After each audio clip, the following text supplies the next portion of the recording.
The Java Sea. Oh, 230 hours. The water is warm. It is the only mercy offered tonight. The USS Juno, a light cruiser bleeding oil and steam, tries to hold formation 5 hours ago. It was part of a fighting force.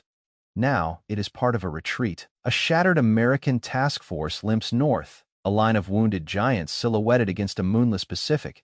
They are trying to reach the relative safety of Allied, held Espiritu Santo. The math of their survival is simple. Maintain speed, maintain silence, reach the dawn. Aboard the Japanese submarine, I-26, Commander Yokota Minoru watches through his attack periscope. The crosshairs settle on the Juno. He has already crippled the cruiser San Francisco hours before. His Type 95 torpedo is loaded, its oxygen-fueled engine waiting. It leaves no bubble trail. It is a ghost in the water. On the Juno's bridge there is no alarm, no warning ping on the sonar, only the shuddering of the ship's own engines, the smell of scorched metal from earlier battle damage, and the exhausted silence of men praying for daylight. Yokota gives the order. The torpedo leaves its tube. It runs straight, deep, and utterly silent. If you enjoyed this, don't forget to subscribe for more. It covers 1,500 yards in 90 seconds. By every known rule of naval warfare, the Juno is already dead. The crew does not hear the thud of impact. They feel the universe tear in half. The single warhead strikes the port side, directly beneath the forward magazine. The ensuing detonation is not an explosion. It is an annihilation. The Juno, all 6,000 tons of her, is lifted from the sea. Her forward half disintegrates in a white-orange column of fire that scars the night. Within 28 seconds, what remains vanishes beneath the waves. Of her crew of 697 men, over 100 die instantly in the blast. The rest are thrown into the dark, warm water, surrounded by burning oil and debris. They will wait for rescue that does not come for days. Only 10 will survive. This is not an anomaly. This is the standard. In the Pacific and the Atlantic, 1942 is the year of the invisible knife. German U-boats and Japanese submarines wield a weapon against which the Allies have no defense. The stealth torpedo, sonar, is useless. Lookouts are blind. Convoys evaporate. The Allied strategy is failing. Their ships are becoming coffins. And in a quiet apartment in Hollywood, a woman who has never heard a torpedo explode is about to change everything. If you enjoyed this, don't forget to subscribe for more. The solution would not be conceived in a naval war room. It would not be drawn on a Pentagon chalkboard. It was born in a sunlit living room in California to the sound of a player piano. 1939, Hollywood Hills. Hedy Lamarr, the woman hailed by MGM as the most beautiful woman in the world, is hosting a party. The air smells of gin and gardenias. The conversation is the usual industry currency, film deals, scandals, who is sleeping with whom. Lamarr moves through the crowd, a perfect smile fixed on her face. She is performing. She has been performing since she escaped the controlling Austrian arms manufacturer husband, fled a collapsing Europe, and reinvented herself in this town of illusions. But her mind is not on the gossip. It is on the static. Between the jazz records, her guest, the avant-garde composer, George Antheil, fiddles with a player piano mechanism. He is explaining his ballet mécanique, a composition for 16 synchronized player pianos, an orchestra of automated, percussive chaos. The piano rolls, he says, must be perfectly synchronized to create the desired rhythm. If you enjoyed this, don't forget to subscribe for more. If they fall out of sync, the piece becomes noise. Lamarr listens, not to the music theory, but to the principle. Synchronization. Her mind flashes back to a different room, a grand dining hall in Austria. Her then-husband, Fritz Mandl, one of the largest arms merchants in Europe, hosting meetings with Axis military officials. She, the decorative wife, silently absorbing technical conversations over brandy and cigars. Conversations about torpedoes, about guidance systems, about the fatal flaw of radio control. A single frequency could be jammed, a broadcast could be tracked, a signal could be intercepted and led astray. An idea, wild and impossible, begins to form in her mind. What if the signal could not be followed? What if it danced? She turns to Antheil, the party chatter fading to a distant hum. What if, she asks, her Viennese accent precise, we used your player piano rolls, but for radio waves? Antheil, the eccentric artist, understands instantly. Two minds sewn obsessed with the mechanics of art, the other with the mechanics of escape and destruction lock. Together, they are not thinking about winning a war. They are solving an elegant puzzle. They begin work in her living room, scattering sheet music and engineering diagrams across the coffee table. They call their idea a secret communication system. If you enjoyed this, don't forget to subscribe for more. History insists that a movie star and a composer of mechanical music should have no role in deciding a naval war. They are about to prove history catastrophically wrong. The Lamarr Anthiel patent, U.S. Patent 2292387, is filed on the 10th of June 1941. It is a thing of stark mechanical beauty. It contains no mention of torpedoes, submarines, or war. Its title is deliberately bland, Secret Communication System. Its diagrams look like sheet music crossed with a radio schematic. At its core is a deceptively simple analogy. Think of a player piano. Inside the torpedo and inside the controlling ship, two identical paper rolls, like those in a player piano, are set to spin. These rolls are punched with an identical, seemingly random pattern. The radio guidance signal does not broadcast on one frequency. It hops from frequency to frequency, following the pattern on the rolls. The torpedo's receiver, its roll spinning in perfect synchronization, knows exactly where to listen next. To any enemy listening in, the transmission is incomprehensible. It is not a signal. It is a burst of static on one channel, then silence, then another burst on a completely different channel. It cannot be jammed unless you jam the entire radio spectrum in impossibility. It cannot be tracked because the next frequency is a secret held only by the two synchronized rolls. It is, in essence, a conversation between two machines that only they can hear. They submit it to the National Inventors Council, expecting to be ushered into a room of grim-faced admirals. The rejection is polite, bureaucratic, and absolute. The military evaluators see a movie star and a composer. They see player piano rolls. They see complexity. Where they desire simplicity, they dismiss it. The patent is classified, stamped, secret, and filed away in a vault. A weapon that could break the Atlantic U-boat wolf packs and shatter the Japanese submarine advantage is deemed a curiosity. Lamarr is told, in so many words, to stick to what she knows, to sell war bonds, to smile for the cameras.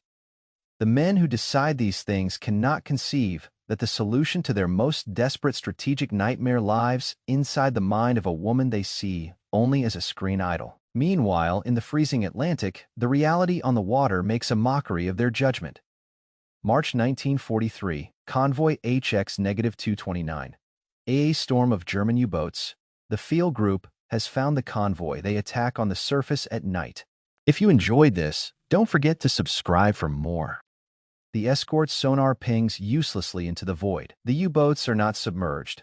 They are running on diesels, invisible to ASDIC. They fire their fan of torpedoes and dive only after the explosions begin. Ship after ship, tens of thousands of tons of cargo, vanishes into the dark. The sea is a lake of fire and drowning men.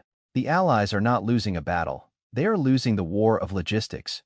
And in a government vault, the key to saving thousands of lives gathers dust. The turning point does not arrive as a flash of strategic genius. It arrives as a slow, agonizing realization, written in whole numbers on the ocean floor.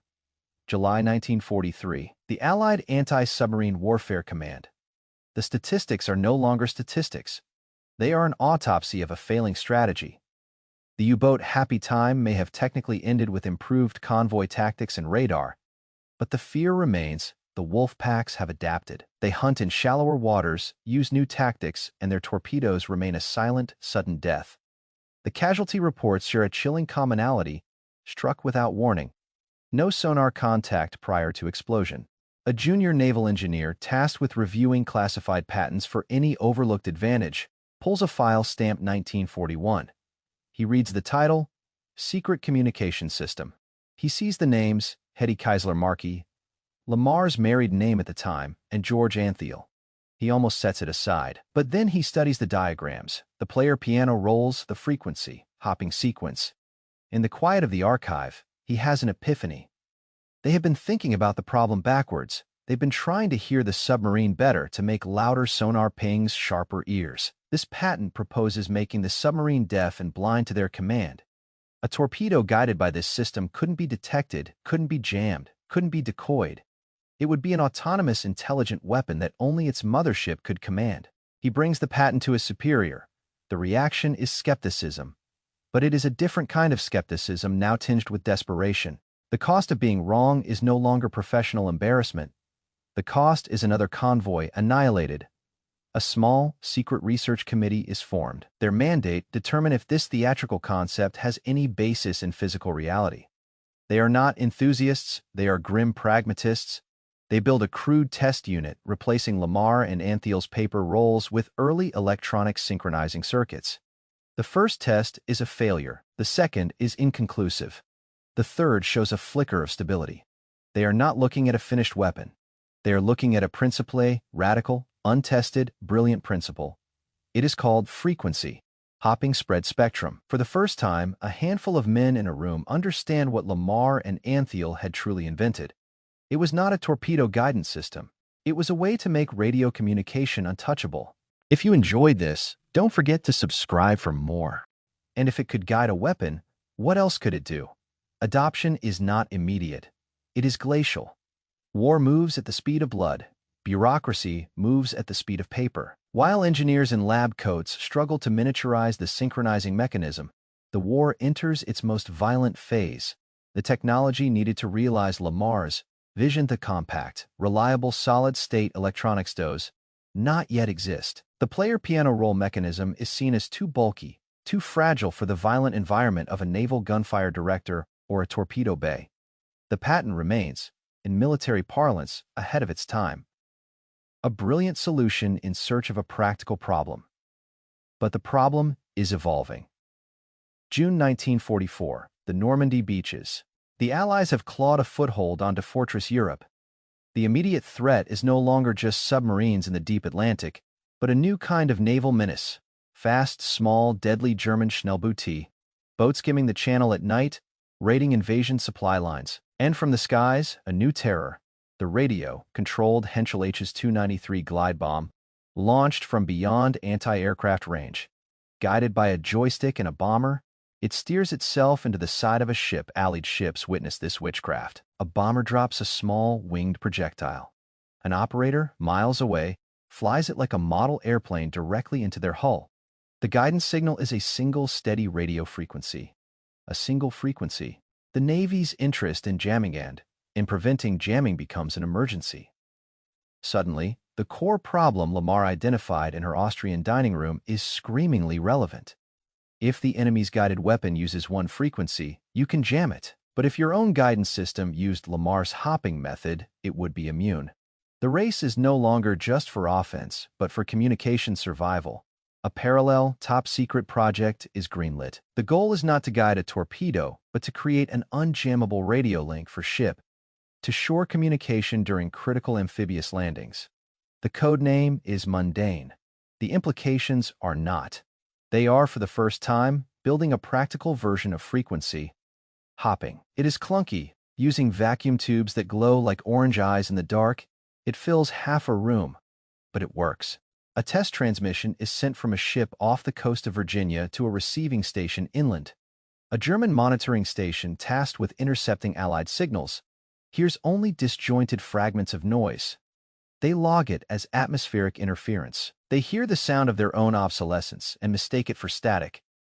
The Navy has its proof of concept, but the war in Europe is ending. The project is shelved, not terminated. The genie is out of the bottle, waiting for a new war, a new enemy, and a new fate. The Soviet Union launches Sputnik. A beeping metal sphere orbits the Earth. In the United States, the psychological shock is profound. The heavens, a domain of American technological confidence, have been breached. The military response is immediate and panicked. If they can put a satellite overhead, what else can they do? How do we track it? How do we communicate with our own satellites without the Soviets listening in? In the vaults of the Naval Research Laboratory, a forgotten file is retrieved. The Lamarr-Anthiel patent. The problem it solves is now paramount, secure, unjammable communication for a new domain space. But the player piano rolls are a relic. The solution arrives from a different revolution. The silicon transistor. Tiny, solid-state, and reliable. Engineers now see Lamarr's concept not as a mechanical curiosity, but as an electronic inevitability. The hopping pattern no longer needs a spinning roll of paper. It can be dictated by a transistorized circuit, smaller than a pack of cigarettes. A defense contractor building a secure communication system for the nascent nuclear triad. If you enjoyed this, don't forget to subscribe for more. Patents a device. It is, in essence, the electronic realization of Lamarr's system. Her original patent has expired. She receives no credit, no consultation, no royalty. The idea has been absorbed into the military-industrial bloodstream. Meanwhile, the woman whose mind conceived it is adrift. Hollywood, 1958. Hedy Lamarr's phone does not ring with offers from the Pentagon. It does not ring with many film offers either. The studio system that worshipped her youth is discarding her. She is involved in a shoplifting scandal, a tabloid frenzy. The world remembers the starlet, not the savant. She is portrayed as erratic, fading, a tragic beauty. From a musical mechanism used to dismiss her. She is scatter-brained, a daydreamer. The men who now refine her idea into billion-dollar defense systems would be embarrassed to cite her as inspiration. The two histories run on parallel tracks, never touching. In clean rooms and secure facilities, engineers build the future on a principle they call spread spectrum. In Hollywood, the principle's author fights for relevance in a town with a memory measured in months. The technology is weaponized. It is installed in the guidance systems of intercontinental ballistic missiles, ensuring their flight commands cannot be hijacked. It is woven into the communication links of nuclear submarines, hiding them in the ocean's acoustic chaos. It becomes the bedrock of secure military command. It is everywhere, and it is anonymous. Hedy Lamarr's war has moved to a new front, and once again, she is not invited to the command table. 1962. The Caribbean, 0200 hours. Local time. The U.S. Navy implements a naval quarantine around Cuba. Soviet freighters, suspected of carrying missiles, steam toward the line. American warships, their hulls vibrating with tension, prepare to intercept. The world holds its breath. One misstep from nuclear exchange. Aboard the USS Gearing, a destroyer on the front line of the blockade, a specialist monitors a bank of radios. He wears headphones, his face lit by the greenish glow of dials. His mission, listen for Soviet communications, but more importantly, maintain secure, uninterrupted contact with Fleet Command. The orders that could start a war must be received with absolute certainty. They cannot be jammed, they cannot be faked. The technology enabling this is a hardened, shipboard version of frequency hopping. The Soviets, masters of electronic warfare, scan the bands, searching for the American command frequency. They find only chaos, a signal that disappears the instant they isolate it, reappearing elsewhere in the spectrum. It is a ghost to them. It is electronic witchcraft. It is, though. None aboard the Gearing know the name, Hedy Lamarr. The principle born to guide a single torpedo now guards the trigger of global annihilation. The blockade holds. The Soviets do not challenge the communications. They cannot find them to challenge. A silent electronic victory is won without a shot fired. Yet, in this moment of ultimate validation, the origin story remains buried under layers of classification and institutional amnesia. The military owns the technology completely. Lamarr's patent is prior art, a footnote in a technical manual. The narrative is controlled. This is American engineering ingenuity, born in the labs of the Cold War. The personal cost of this obscurity is complete. 1965. New York City. Lamarr, now in her early 50s, sits for a rare interview. The conversation turns, as it always does, to her past beauty, her famous films with a quiet, stubborn pride. She steers it toward her invention. She mentions the patent, the system. The reporter's eyes glaze over. It doesn't fit the narrative. If you enjoyed this, don't forget to subscribe for more. It is edited out. The public does not want a beautiful movie star to also be a complex inventor. The market demands a simple myth, the goddess, then the fall. She begins a slow retreat from public life, a growing paranoia fed by years of being misunderstood and dismissed. She spends hours on the phone, ranting to acquaintances about the theft of her ideas. She is seen as delusional. The very proof of her genius, its seamless, invisible adoption into the fabric of modern warfare, is used as evidence against her. If it was so important, why isn't she famous for it? The trap is perfect. Her idea was so far ahead of its time that by the time the world caught up, it had forgotten who was ahead. And while she fights phantom thieves in her mind, The real progeny of her invention prepares to leap from the realm of weapons into the heart of civilian life. End of Part 7. 1969. The University of Hawaii. A frustrated computer scientist named Norman Abramson stares at a problem. He wants to connect computer terminals across the Hawaiian Islands without running miles of cable. Radio is the obvious medium, but the airwaves are crowded, prone to interference, and insecure. He needs a way for multiple users to share the same radio spectrum without crashing into each other's signals. He recalls a technical paper from a military journal describing a secure communication method where a signal hops rapidly between frequencies. The principle is obscure, classified in parts, but the core idea is there: spread the signal across a wide band to make it robust and allow sharing.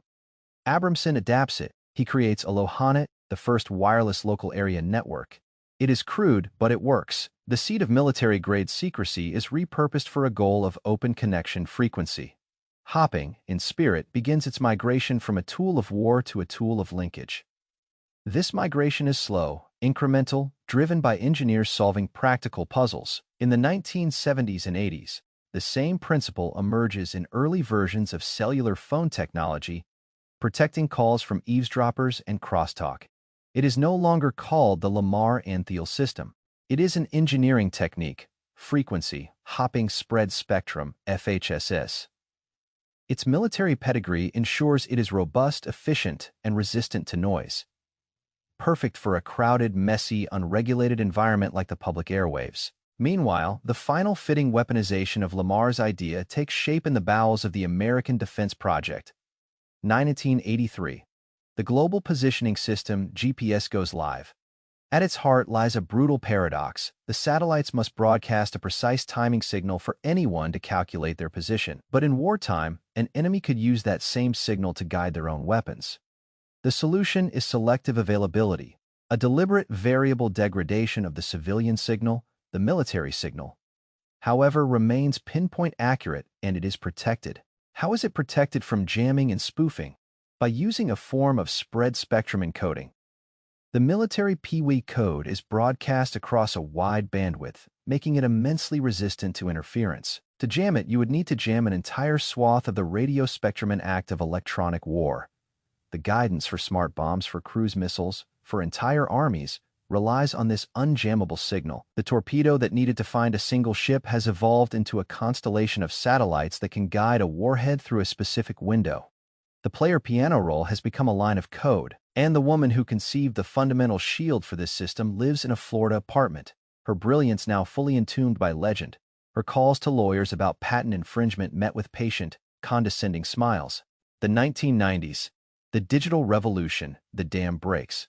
The technology that had been confined to military satellites and secure bunkers is suddenly everywhere, and it demands a name. A small consortium of electronics companies seeks to create a universal standard for short-range wireless communication. They need a way for devices, laptops, phones, headsets to talk to each other without wires, without interference, in the chaotic radio noise of the modern world. The engineering led.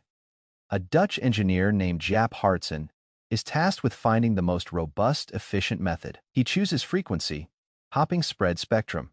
It is the definitive solution to the problem of a crowded, noisy wireless environment. It allows dozens of devices to share the same space, their signals hopping in a synchronized dance, avoiding collisions. He names the standard Bluetooth, after the 10th century Viking king who united tribes. Almost simultaneously, in 1997, the Institute of Electrical and Electronics Engineers finalizes the 802.11 standard for wireless local networking. Its earliest, most robust version, 802.11 FHSS frequency, hopping spread spectrum. It is the direct descendant of the AlohaNet project and the grandchild of the 1941 patent.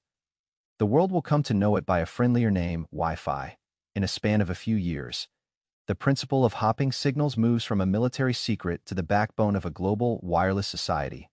It is in every home, every office, every pocket. And a curious thing begins to happen in technology circles. Historians of engineering, digging through patents, make the connection. They trace the lineage of Bluetooth and Wi-Fi's anti-interference core back through the decades, past the military papers, past the Cuban blockade, past the Sputnik panic. They find us patent 2292387. They find the names Hedy Lamarr and George Antheil. A slow, seismic shock of recognition begins to ripple outwards. It is the shock of a historical correction. The inventor of spread spectrum had been, for decades, an anonymous committee or a defense contractor. Now, it had a face, a famously beautiful, overlooked face. But for Lamarr, the recognition arrives like a message from a distant star long after the explosion. Faye, Orlando, Florida. Hedy Lamarr is Faye years old. She is frail, nearly blind, and has lived in reclusive isolation for years. Her world has shrunk to the confines of her apartment, filled with the ghosts of old glamour and the lingering bitterness of stolen credit. The phone rings. On the line is a representative from the Electronic Frontier Foundation. He explains, with a reverence she has not heard in half a century, "If you enjoyed this, don't forget to subscribe for more." That they are presenting her with a prestigious award, the EFF Pioneer Award. They call her the inventor of spread spectrum communications. They use words like revolutionary and seminal. They tell her that her work is the foundation of modern cellular phones, Wi-Fi, and GPS. There is a long silence on the line. Lamarr's voice, when it comes, is thin, crackling with age and emotion. "Well," she says, "it is about time. The award is a small belated justice, but it is a catalyst. The dam of obscurity has finally cracked. The story, the true story, begins to flood into the public consciousness. It has the perfect elements: a stunning movie star, a brilliant invention, decades of dismissal, and ultimate technological vindication." November 1998. Austria. Her homeland, the same nation whose militarism she fled, issues a formal apology and bestows upon her the Victory Medal of the Austrian Inventors and Pioneers Association. The narrative is rewritten. She is no longer just an export, a beauty. She is a native genius. Yet the recognition is tinged with a profound, unspoken tragedy. The woman receiving these accolades is a ghost of her former self. The fierce intellect that diagrammed a solution to Nazi torpedoes is now faded. The standing ovations are for a legacy she can barely comprehend in her dim final days. The world is giving a star her due, just as the curtain is falling for the final time.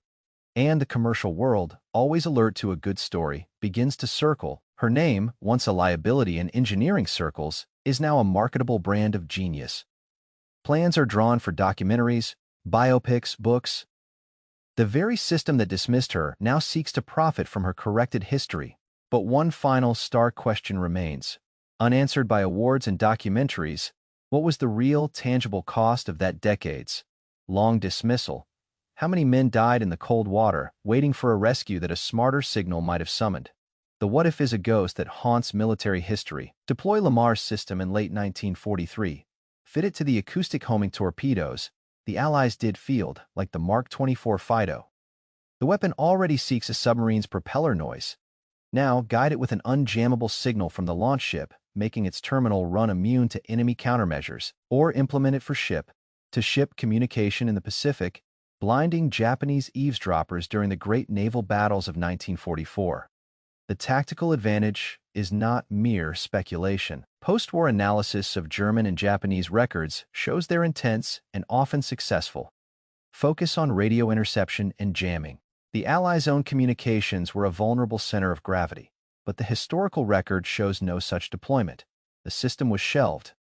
The reason was not a flaw in the concept, but a failure of imagination in the command structure, a cultural blindness that could see a glamorous actress but could not see a peerless strategic mind. The human cost of this blindness is quantified in the tonnage war of the Atlantic. In 1942 alone, over 7.7 million tons of Allied shipping was sent to the bottom. Each ton represents food, fuel, tanks, planes, and the sailors who went down with them. The curve of losses only bends decisively in mid-1943 with improved radar, code breaking, and long-range air cover. A secure guidance and communication system introduced earlier could have bent that curve sooner. It could have saved convoys. It could have shortened the Battle of the Atlantic by months. The number of lives lost in those extra months is unknowable, but it is a number in the thousands.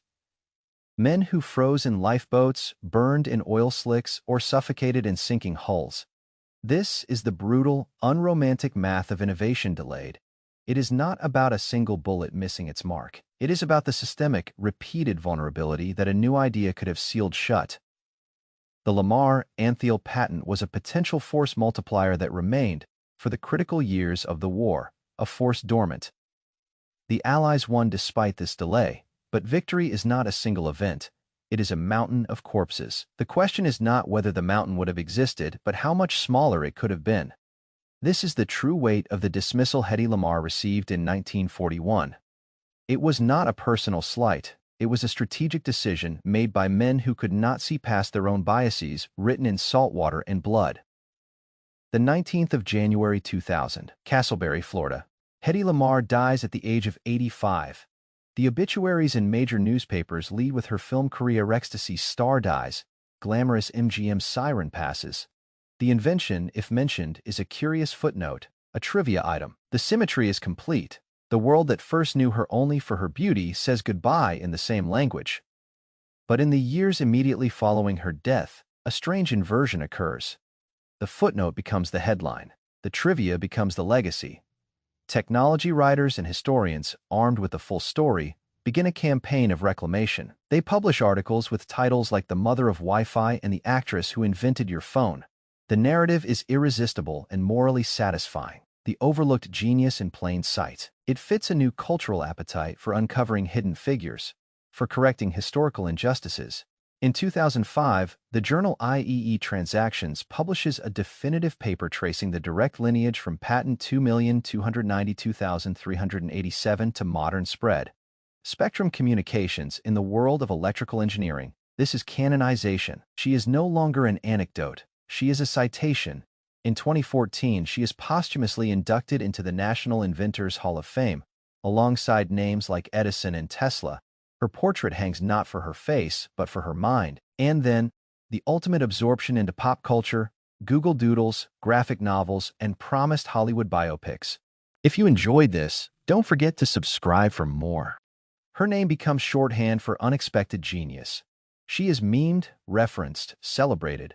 But this celebration carries its own subtle distortion. The complex, tormented, paranoid woman, the arms dealer's wife, the escapee, the fiercely intelligent outcastess, often smoothed into a tidy, empowering icon.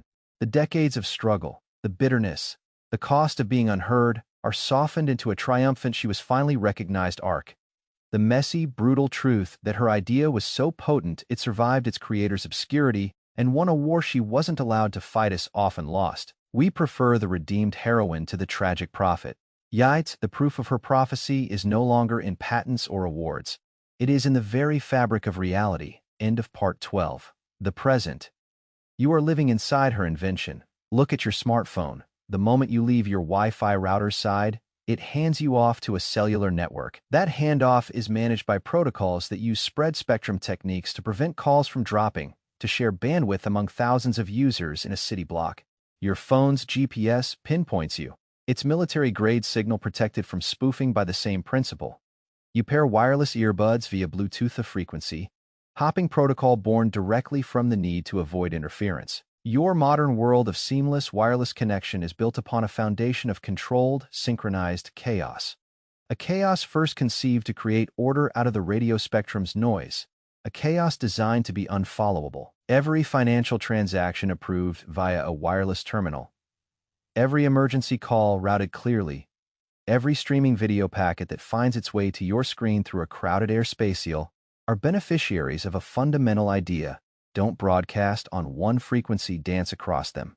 The torpedo that needed to find one ship in an empty ocean has evolved into a system that allows billions of devices to find each other in the densest electronic jungles on the planet. The original problem, how to guide a weapon through jamming, has been inverted. It is now how to guide information through the jamming of our own saturated world. Lamarr and Anthiel did not just sketch a weapon. They sketched the underlying logic of the wireless age. They envisioned a spectrum that could be shared, a signal that could hide in plain sight, a conversation that could not be interrupted. This is not metaphor. This is electrical engineering fact. The diagrams in that 1941 patent are the philosophical blueprints for the airwaves as we know them. And so, the final, overwhelming irony settles. The system designed to make Allied communications invisible to the Axis now makes our communications visible only to the intended recipient. It creates privacy through obscurity, It is the ultimate realization of her original, desperate goal to control a signal, to protect a message, to ensure it reaches its target against all interference. The war she wanted to help win ended in 1945. The battle she truly defined, the battle for control of the radio spectrum, is the one we are still fighting every second of every day. And we are all using her strategy. Epilogue. The two silences. The second silence is the silence of an idea, unheard. The silence in a vault for a decade. The silence of a genius speaking into a void of prejudice. This was the silence that broke the world and then rebuilt it. Hedy Lamarr's legacy is not that beauty and brains can coexist. It is far more brutal and consequential. Her legacy is that an idea has its own battlefront, separate from its creator.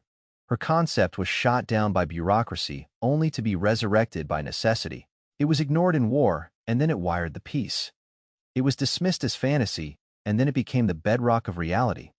The ultimate lesson is not one of celebration, but of cold vigilance.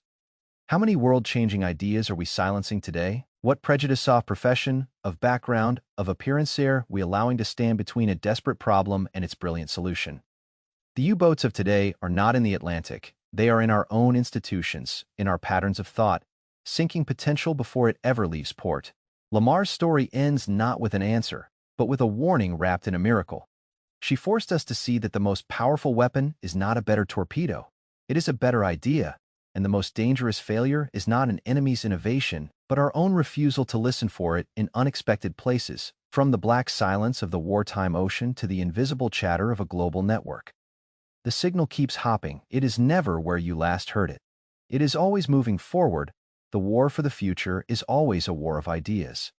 And the winning move is to stay one frequency ahead. If you enjoyed this, don't forget to subscribe for more.